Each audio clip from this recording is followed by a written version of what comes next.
Okay, this is the 5-minute podcast review for Thursday, January 18, 2018. And if it's like last year, this episode being the first one after Christmas, we'll have a bump in new listeners, people who got new phones with a podcast player already installed, or people who had podcasts explained to them by family or friends over the break. So if you're a new listener, welcome. And if you're a regular listener, welcome back to the new year. I noticed a stat at the end of 2017 that there are now around 67 million monthly listeners to podcasts, and that's just in the US. So around 24%, nearly a quarter of the US population are regular podcast listeners. And the stats also indicate the figures are similar in other developed markets. The data come from an Edison research study into podcast listening, and I've put a link to the full study on your screen if you want to take a look at it. But there was an interesting point made at the end of the report which said, quote, "Content isn't king, the audience is king. There are huge underserved potential audiences for new forms of spoken word media," end quote. And what this means is that unlike, say, commercial broadcast radio where you have a relatively small number of stations in any given market, all broadcasting much the same content, think your generic breakfast and drive time radio teams, shock jock talk radio hosts, or top 40 music formats, all stations fighting to perfect established content formats to attract the biggest audience share. Unlike this, podcasting's great potential is in ditching the established mass market formats to come up with an endless range of new content aimed at these so-called underserved potential audiences that the report mentions. In other words, more niche content, tailor-made for smaller but well-defined audiences. And I've covered many of these types of podcasts in past episodes. One that immediately springs to mind is the Pen Addict podcast. I covered it over a year ago, and since then they've produced another 52 episodes, one a week, most running an hour or more, downloaded and listened to by thousands of pen and stationery addicts around the world. Or there's the Layovers podcast, catering to aviation geeks, or Song by Song, a podcast dedicated to dissecting every single Tom Waits song, one song per episode. These are just three of the thousands and thousands of niche podcasts out there. And the point the Edison research study is making is that a big part of future podcast audience growth will come as more original content is created. Podcasts that might seem obscure to the masses, but will, podcast by podcast, pull in more and more niche audiences to podcast listening. And I think the first podcast we're going to look at in this episode is a great case in point. It's called Humerus Hacks, and the title's a pun. Humerus is spelled Humerus, which is the name of the bone in your upper arm. Humerus Hacks is a podcast created by two medical students, Karen and Sarah. At least they were med students when they started the podcast. They're now qualified doctors. But they created Humerus Hacks after failing to find any existing podcasts aimed at helping med students get through medical school. They discovered one of these underserved potential podcast audiences, and in fact they were part of it. Sarah and Karen had long been study partners and had developed a number of study hacks to help themselves cope with the overwhelming amount of information they had to learn as part of their medical training. So most episodes typically focus on a particular medical subject, for example, the heart or the pancreas, asthma, or messier subjects like gastro, and usually contain mnemonics and other memory tricks to help in remembering the key concepts. A few of the episodes don't so much focus on a specific medical topic, but rather focus on hacks to get through med school itself, including an episode on how to intern. Humerus Hacks is one of those podcasts which, although created for a very specific audience, in this case med students obviously, it can be of interest to others, people like me who like to have a bit of a sticky beak, to use the Australian vernacular, into other people's business. So that's Humerus Hacks, remembering the spelling of humerus in this case, or just check the link on your screen.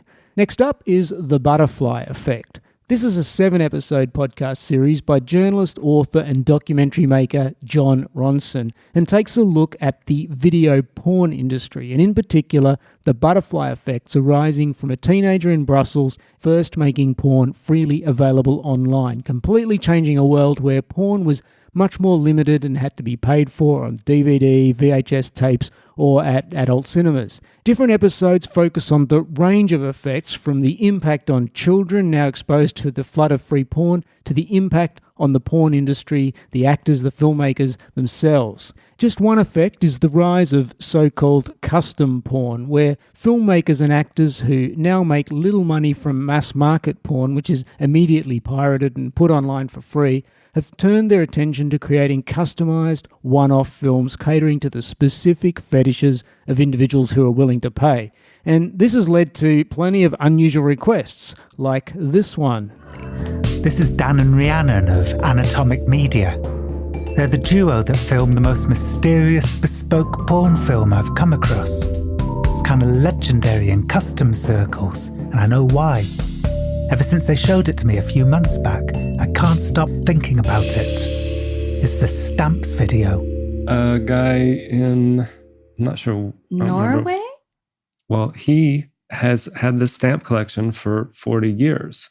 We just accepted it and burned it. Burned it? Yeah. Yep. He wanted the girls it destroyed, and he wanted the girls to have fun destroying it, and they did, and he loves it. He said he watches it every day. Oh, you know what though? Are they nice and ruined? Say goodbye, stamps, babe. Bye, stamps. This is so fucking awesome. Yes. Burn, burn, burn, burn, burn. Okay, so that's just a sample of what you can expect from the butterfly effect. Although the series does include a few explicit descriptions, the tone of the series is very much exploratory documentary, and you'll know what I mean if you're already familiar with John Ronson's work. In some ways, he's a bit like a Malcolm Gladwell or a Louis Theroux in his approach. As I said, The Butterfly Effect is a 7-episode series. Each episode runs about 30 minutes, so easy to listen to in a binge hit or over a couple of days. On to podcast number 3, Black Mirror Cracked. If you're a Black Mirror fan and you've knocked off season 4, you might want to check out Black Mirror Cracked. This 7-episode series is produced by the UK's Daily Mirror newspaper and is hosted by 2 of the paper's journalists who are both Black Mirror fans. The first 6 podcast episodes correspond to each of the 6 Black Mirror Season 4 episodes, delving into the themes. The final 7th episode is an interview with Black Mirror creators Charlie Brooker and Annabelle Jones, going a bit into their thinking behind Season 4 and also a few broader questions like how their approach to the series changed when it was picked up by Netflix. There are a few podcasts out there focused on Black Mirror, but this one, Black Mirror Cracked, is one of the best of them. And it probably goes without saying, but Black Mirror Cracked is full of spoilers, and it's assumed you've watched all of Season 4 before you start listening. Okay, podcast number 4 is The Best of Today from BBC Radio 4. So I first got into this podcast out of the publicity surrounding the recent interview Prince Harry conducted with Barack Obama. The interview was done as part of Prince Harry being guest editor for a week of the BBC Today radio program, a morning news and current affairs program that has been running Monday to Saturday on BBC Radio since 1957. More recently, highlights from each day's program are packaged up into the Best of Today podcasts, usually 2 or 3 podcasts a day, each running around 10 to 20 minutes. So I subscribed to check out the Prince Harry Barack Obama interview to see if it was worth me reviewing for this podcast. In the end, I decided it really wasn't. The interview was fairly bland, and much of it had already been well exposed across the media. But because I'd subscribed to the Best of Today podcast feed, I started noticing subsequent episodes coming up that were quite varied and interesting. For instance, a good interview with Tony Blair on Brexit, an interview with Ridley Scott on having to cut Kevin Spacey out of his latest film after the Spacey scenes had all been shot, or there was a rundown on cryptocurrencies in the wake of the Bitcoin surge. For me, the Best of Today podcast is starting to occupy the same space in my podcast listening as the Daily podcast from the New York Times. I reviewed the Daily podcast back on episode 27, and if you haven't checked out the Daily, you should do that too. So in summary, the Best of Today podcast from the BBC, like the Daily podcast from the New York Times, is a good one to subscribe to and check dropped episodes on a daily basis, and more often than not, you'll find yourself listening to a quick but solid insight into an event of the moment.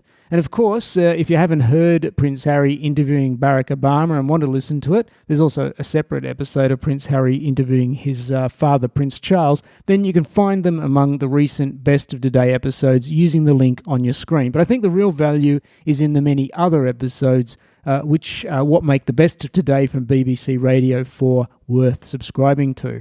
Okay, last podcast this episode is The Assassination. So this is a 10-episode series focusing on Benazir Bhutto, the first woman to lead a Muslim country, Pakistan.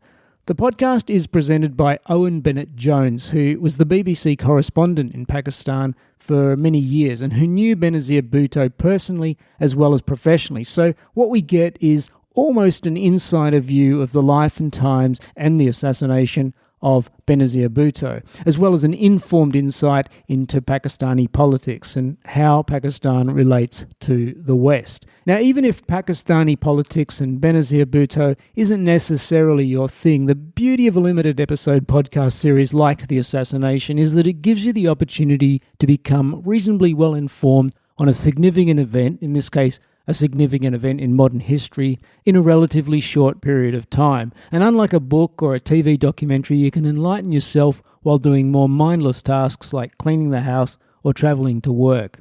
As a skilled journalist and correspondent, Owen Bennett-Jones weaves the threads of the story together in a way that makes for genuinely compelling and interesting listening. Here's a bit from the teaser for The Assassination, just to give you a bit more of a feel of what to expect.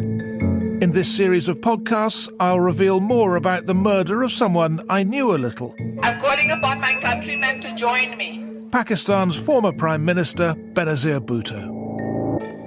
This is not a battle for Benazir Bhutto. This is a battle to save Pakistan. Her family is to Pakistan what the Kennedys are to the US. The Bhutto name carries glamour, power, I'm a threat to dictatorship. I'm a threat to the extremists. and complaints of corruption and entitlement. I was born in a house of privilege. Enemies fear me. Benazir Bhutto was the first woman to lead a Muslim country. Even with her privilege, it was some achievement. Pakistan is home to nearly 200 million people wedged between India to the east and Afghanistan and Iran to the west. It's got the nuclear bomb, violent jihadis, and a professional, power-hungry army. And its politics are lethal. Assassins killed Benazir Bhutto 10 years ago, and 10 years on, amazingly, no one has been convicted of her murder. I've been investigating it since the moment I arrived to attend her funeral. I've amassed an extraordinary stash of secret and confidential documents about the case. And I'm going to use this series of podcasts from the BBC World Service to tell you things you've never heard before, even if you've been following her story closely. And for those who've never heard of her, there is an all-too-dramatic death and the puzzle of how Pakistan works, or fails to. Okay, that's The Assassination. I think 5 of the 10 episodes are up now, with the remainder rolling out weekly. And that's it for the first episode of the 5-minute podcast review for 2018, where we looked at Humerus hacks, the butterfly effect, Black Mirror Cracked, the best of today from BBC Radio 4, and The Assassination. Links to all are on your screen. Have a great new year, if it's not too late to say that, and I'll see you in the next episode. Thanks for listening.